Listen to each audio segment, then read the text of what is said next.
1912년 4월 10일 밤에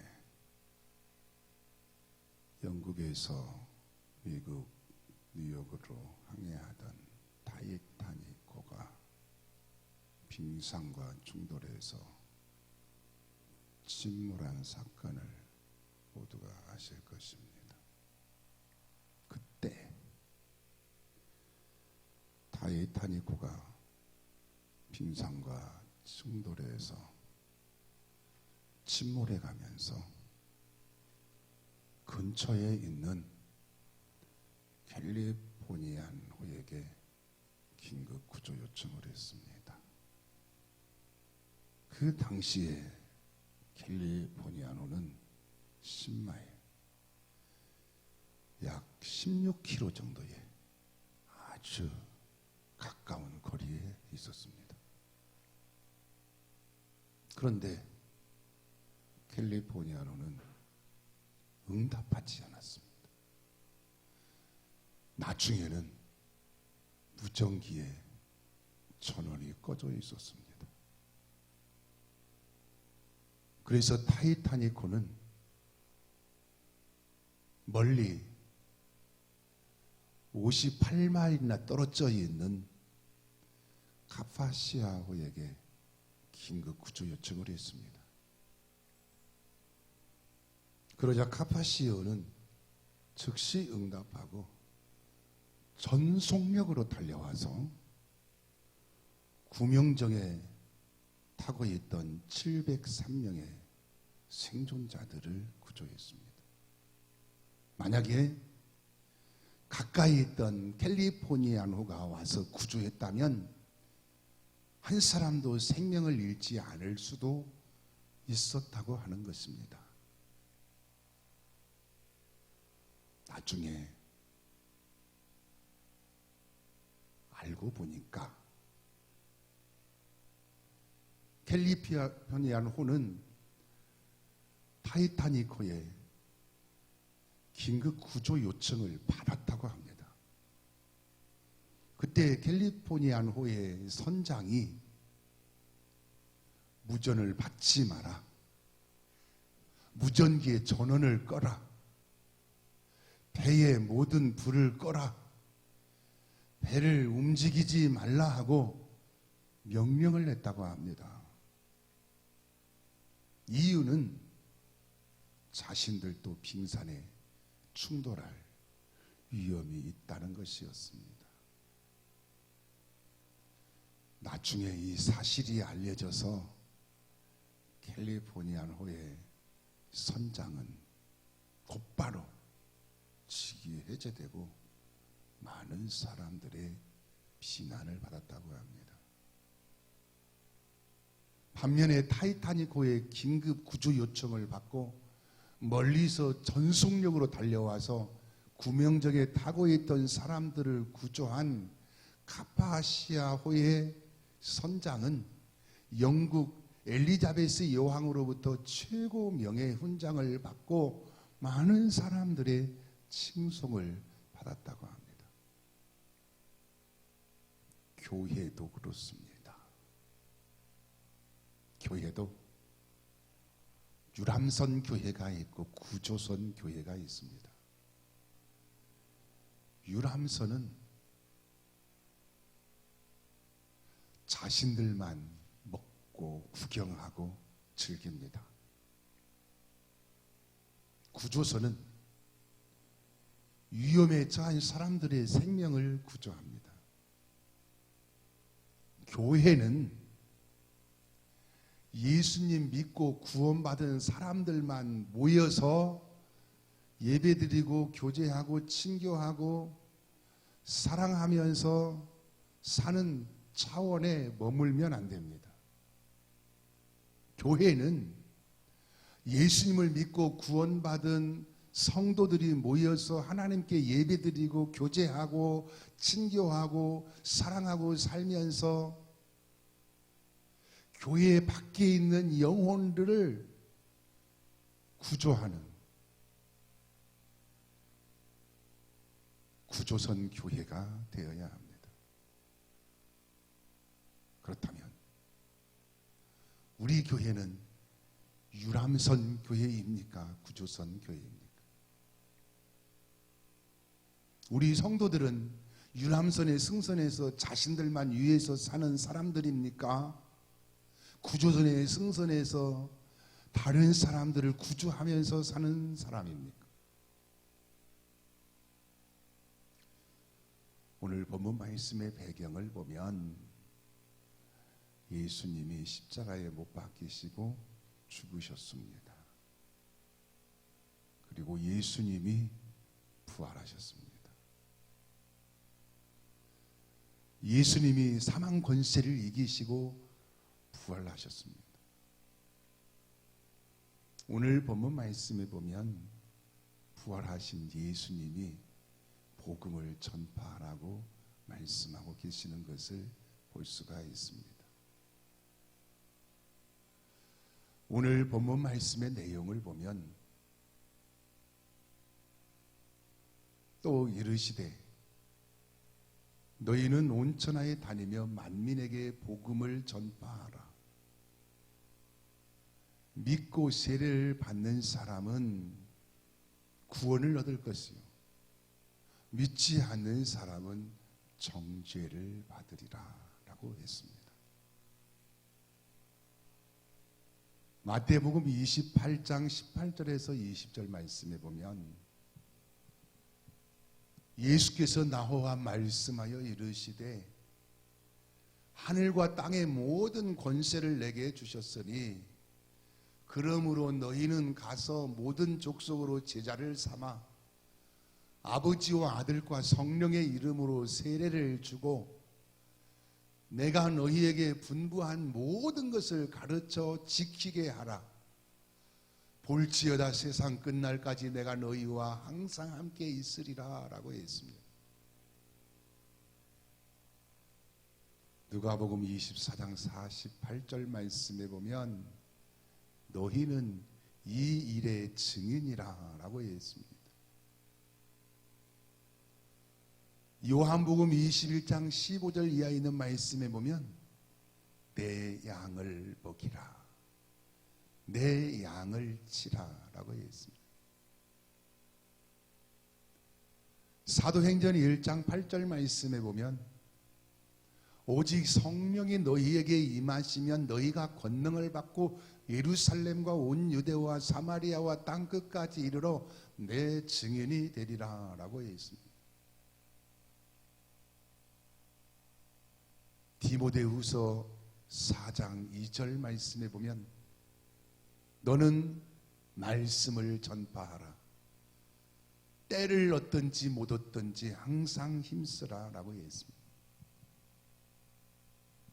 한마디로 말씀을 드리면 부활하신 예수님이 복음을 전파하라고 말씀을 하신 겁니다. 오늘 본문에서 주목되는 말씀은 너희는 온 천하에 다니며 만민에게 복음을 전파하라는 말씀입니다. 예수님의 지상 최대 명령입니다. 천국에 이를 때까지 받들어야 할 예수님의 지상 최대 명령입니다. 전도는 한 사람을 교회로 데려오는 차원이 아닙니다. 전도는 한 사람을 교회에 데려와서 빈자리를 채우고 교회를 부흥시키는 차원이 아닙니다. 교회 전도는 그보다 훨씬 더 근본적으로 중요한 이유가 있습니다. 하나님의 관심은 영혼에 있습니다. 하나님의 관심은 영혼을 구원하시는 일입니다. 하나님의 관심은 영혼을 구원하여 멸망하지 않고 영생을 얻게 하시는 것입니다. 하나님은 영혼을 구원하여 멸망하지 않고 영생을 얻게 하기 위해서 독생자 예수님을 이 땅에 보내주시고 십자가에서 죽으시기까지 하셨습니다. 하나님의 최대의 관심은 영혼을 구원하시는 일입니다. 예수님의 관심도 영혼을 구원하시는 일입니다. 예수님의 최대의 관심도 영혼을 구원하시는 일이시기 때문에 하나님 아버지의 뜻에 순종하여 십자가에서 모든 사람의 죄를 대신 지시고 희생 제물이 되셨습니다.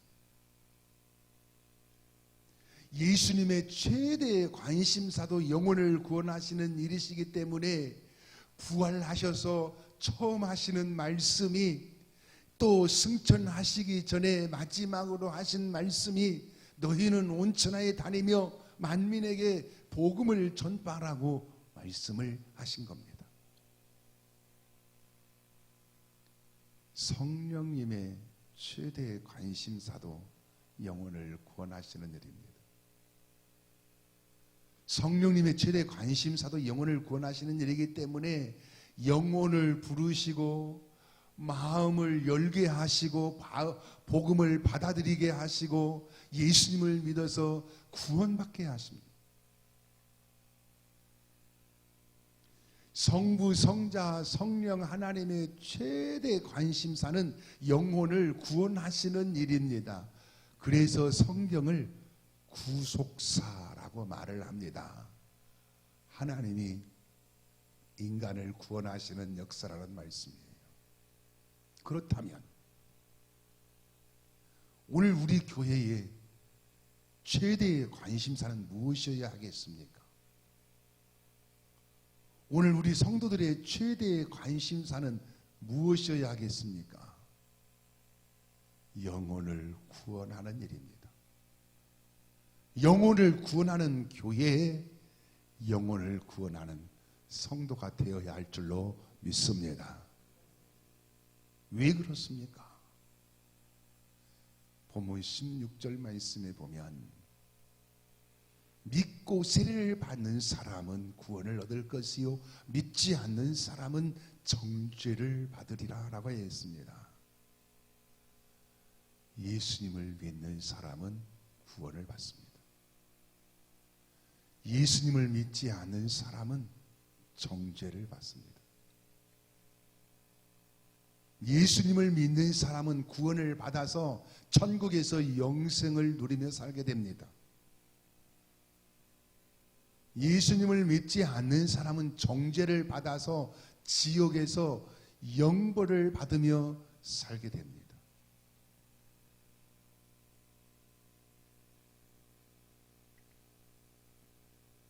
천국과 지옥 차이라는 말이 있습니다. 예수님을 믿는 사람과 예수님을 믿지 않는 사람은 천국과 지옥의 차이가 납니다.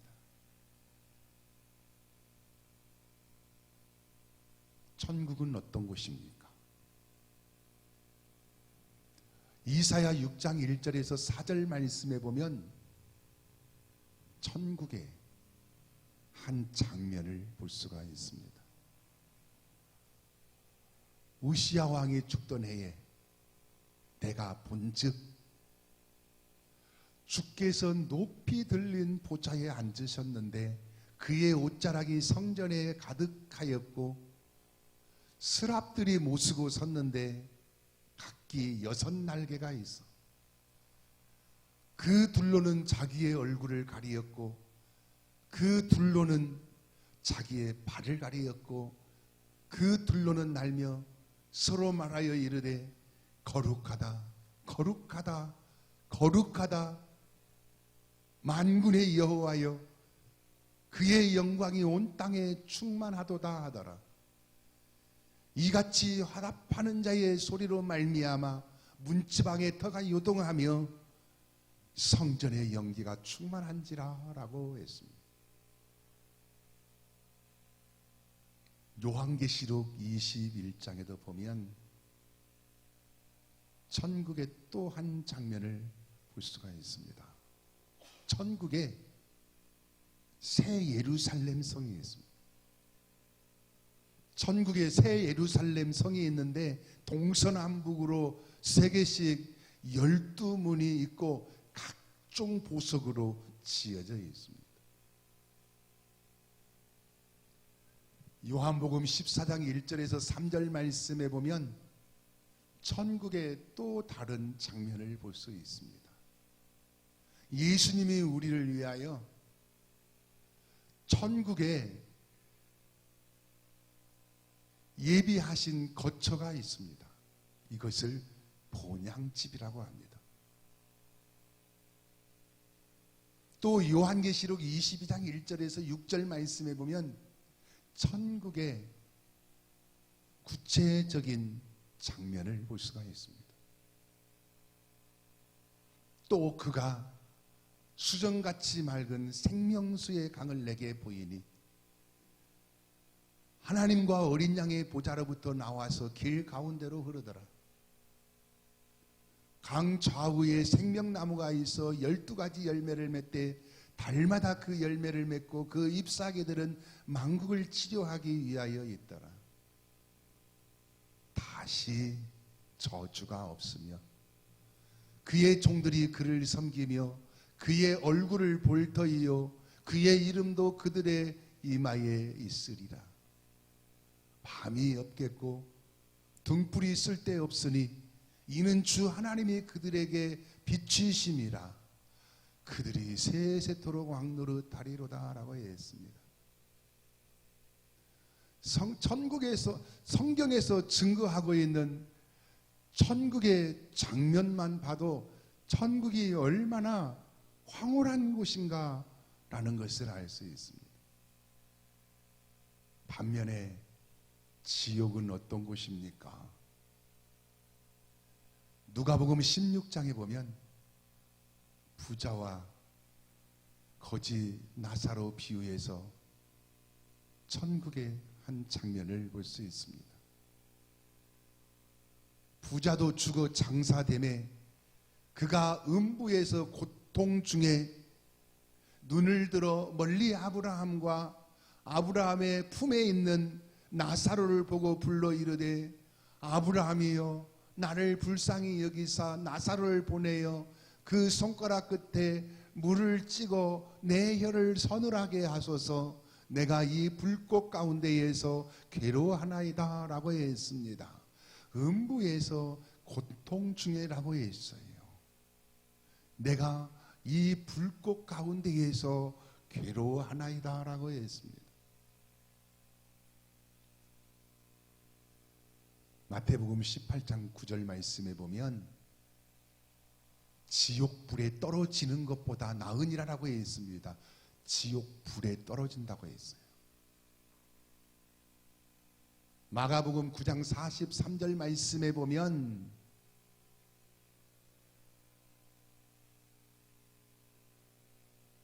지옥 곧 꺼지지 않는 불에 들어가는 것보다 나으니라고 했습니다. 꺼지지 않는 불이라고 했어요. 마가복음 9장 48절 말씀에 보면 거기에서는 구더기도 죽지 않고 불도 꺼지지 아니하느니라 라고 했습니다. 지옥에서는 구더기도 죽지 않고 불도 꺼지지 않는다고 했습니다. 마가복음 9장 49절 말씀에 보면 사람마다 불로서 소금치듯 담을 받으리라 라고 했습니다. 지옥에서는 사람들이 불로 소금치듯 담을 받는다고 했습니다. 성경에서 증거하고 있는 지옥의 장면만 봐도 지옥이 얼마나 끔찍하고 고통스러운 곳인가라는 것을 알 수 있습니다. 그러므로 반드시 복음을 전파해서 예수님을 믿어서 구원받게 해야 합니다. 예수님을 믿어서 구원받게 하는 것은 선택사항이 아닙니다. 필수사항입니다. 생명이 걸려있는 일입니다. 그렇다면 어떻게 복음을 전파해야 할까요? 대부분의 성도들은 전도를 어렵다고 생각합니다.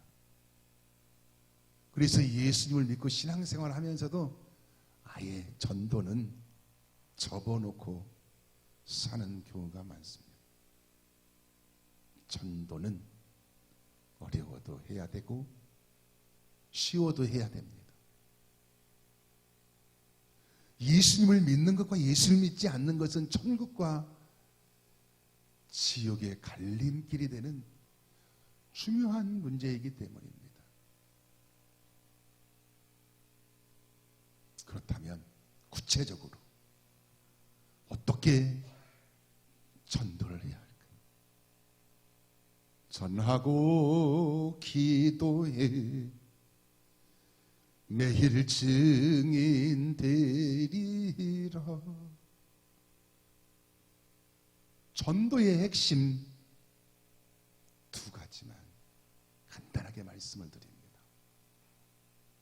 전도의 핵심 두 가지, 전하고 기도하는 것입니다. 하나는 말을 해야 합니다. 말을 해야 돼요.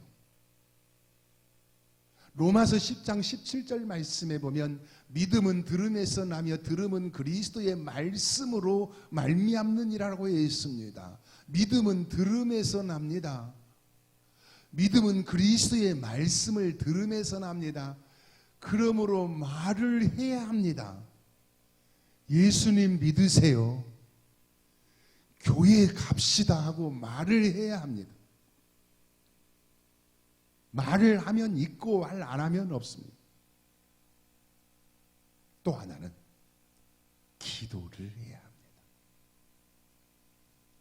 아무리 가까운 사람이라도, 심지어 살 맞대고 사는 부부라도, 내 뱃속에서 나온 내 자식이라도 교회 가서 예수 믿자고 해도 교회 가지 않고 예수 믿지 않습니다. 그러므로 기도를 해야 합니다. 기도해서 성령님이 역사해 주셔야 합니다. 기도해서 성령님이 예수님을 믿고 싶은 마음을 주시고 교회 가고 싶은 마음을 주시고 신앙생활을 하고 싶은 마음을 주셔야 합니다.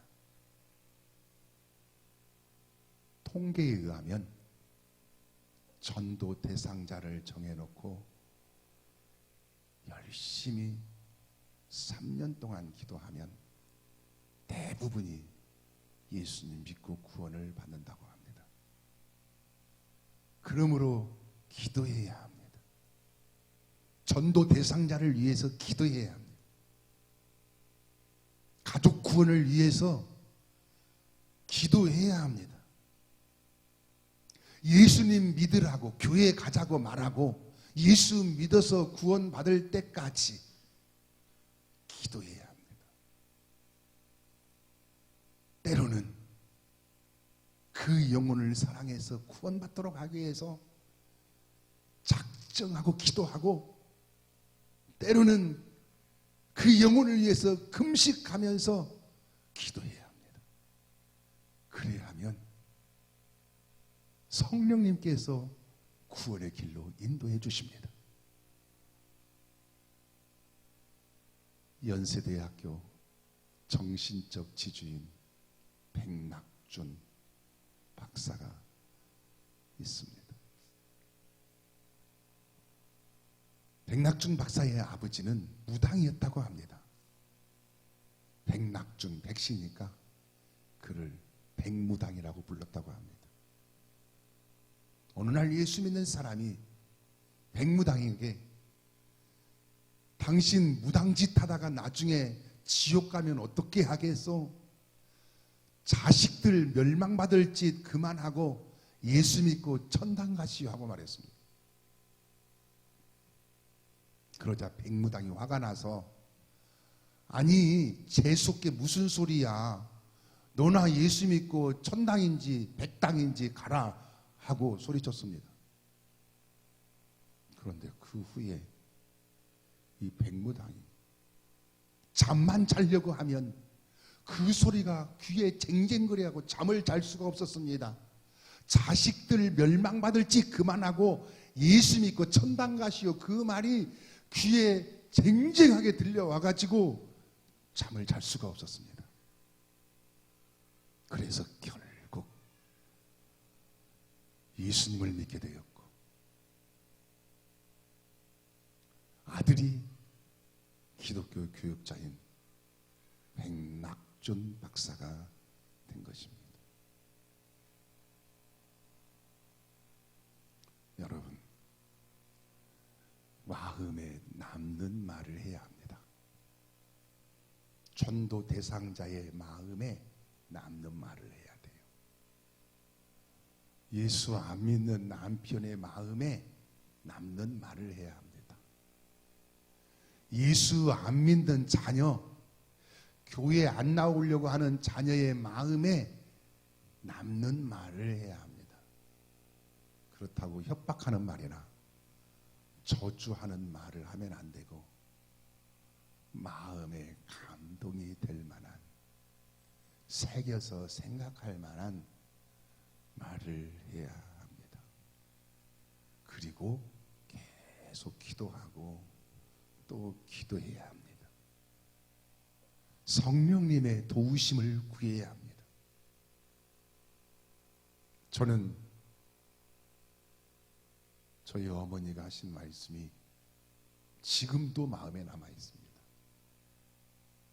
제가 20살 전후해서, 그 전까지는 목사의 아들이니까 당연히 교회 다녀야 되는 줄 알고 어려서부터 교회 열심히 다녔는데, 그쯤 돼가지고 자꾸 곁길로 가고 싶은 딴 생각이 자꾸 들었습니다. 그래서 이 생각, 저 생각, 이 길, 저 길 많이 생각을 했습니다. 그때 저희 어머님이 아시고 저에게 이렇게 말했습니다. 하나님이 복을 주셔야 한다. 하나님이 복을 주셔야지, 내가 아무리 하려고 해도 하나님이 복 주시지 않으면 복을 못 받는다. 하나님이 복 주셔야 된다. 이 하나님이 복 주셔야 된다는 말이 제 마음에 와서 굉장히 크게 부딪혔습니다. 그리고 그 말이 그때부터 지금까지 제 마음속에 생생하게 남아 있습니다. 사실 그렇습니다. 복의 근원은 하나님이십니다. 복의 주권은 하나님이 가지고 계십니다. 하나님이 복을 주셔야 합니다. 그래서 저도 우리 자녀들에게 하나님이 복을 주셔야 된다고 기회 있을 때마다 말합니다. 그래서 지금은 어느 정도 많이 입력이 된 것 같습니다. 지금은 둘 다 스스로 하나님을 찾고 있습니다. 청소년기, 또 사춘기, 그리고 대학교에 가고 처음에 사회에 나가면 그 젊은이 생각에 자기가 뭔가를 해낼 수 있을 것 같은데, 그래서 어렸을 때 신앙생활 하다가도 교회에 나오지 않고 신앙을 떠나서 살려고 하는 젊은이들이 요즘 많이 있는데 엄청난 착각입니다. 큰 착각입니다. 하나님이 복을 주셔야 합니다. 하나님이 복을 주셔야 내가 하는 일 속에 축복이 임하게 되는 것입니다. 마음에 남는 말을 하세요. 그리고 예수 믿자고, 교회 가자고, 하나님이 축복해 주셔야 된다고 말하고, 계속 성령님께서 그 마음을 움직여 주셔서 예수님을 믿게 해달라고, 교회 나올 수 있게 해달라고, 스스로가 하나님께 매달려서 하나님을 섬겨서 하나님이 축복해 주시는 사람 되게 해달라고 기도를 해야 합니다. 사랑하는 여러분, 우리 시와 충현교회는 유람선 교회가 아니라 구조선 교회가 되고, 우리 시와 충현교회 성도들은 유람선 승객이 아니라 구조선 승객이 되어서 영혼들을 구원의 길로 인도하는 교회요 성도가 될 수 있기를 예수님의 이름으로 축원합니다. 기도하시겠습니다.